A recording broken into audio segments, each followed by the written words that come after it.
সব রকমের জল্পনা কল্পনার অবসান ঘটিয়ে ব্রাজিল ভক্তদের জন্য চলে এলো স্বস্তির এক খবর। নেইমারকে নিয়ে নতুন সুখবর দিল কোচ কার্লো আনচেলত্তি। সম্প্রতি ডান পায়ের কাপ ইনজুরির কারণে গ্রেড 2 মাসাল টিয়ার ধরা পড়েছিল নেইমার জুনিয়রের, যার ফলে ফুটবল বিশ্বে গুঞ্জন উঠেছিল হয়তো আরও একবার বিশ্বকাপের মঞ্চ থেকে ছিটকে যাচ্ছেন এই মহাতারকা। কিন্তু কোচ কার্লো আনচেলত্তি আজ পরিষ্কার বার্তা দিয়েছেন যে নেইমারকে স্কোয়াড থেকে বাদ দেওয়ার প্রশ্নই ওঠে না। আবার কেউ কেউ ধরে নিয়েছিল হয়তো বিশ্বকাপের স্কোয়াড থেকে বাদ পড়তে যাচ্ছেন নেইমার, যার পরিবর্তে খেলা হতে পারে জোগাও পেদ্রোকে। কিন্তু সব সংখ্যাকে উড়িয়ে দিয়ে আনচেলত্তি নিশ্চিত করেছেন যে নেইমারের রিহ্যাবিলিটেশন খুব ভালোভাবে চলছে।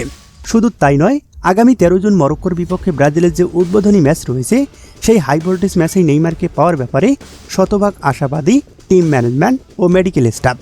তবে শেষ পর্যন্ত যদি মরক্কোর বিপক্ষে নেইমারকে খেলানো না যায় তবে পরবর্তী ম্যাচে তাকে অবশ্যই মাঠে দেখা যাবে। ব্রাজিলের হেক্সা মিশন জয়ের জন্য নেইমারের অভিজ্ঞতা যে কতটা জরুরি তা ভালো করেই জানেন আনচেলত্তি, আর তাই দলের প্রধান তারকাকে নিয়েই সাজানো হচ্ছে চূড়ান্ত রণপরিকল্পনা।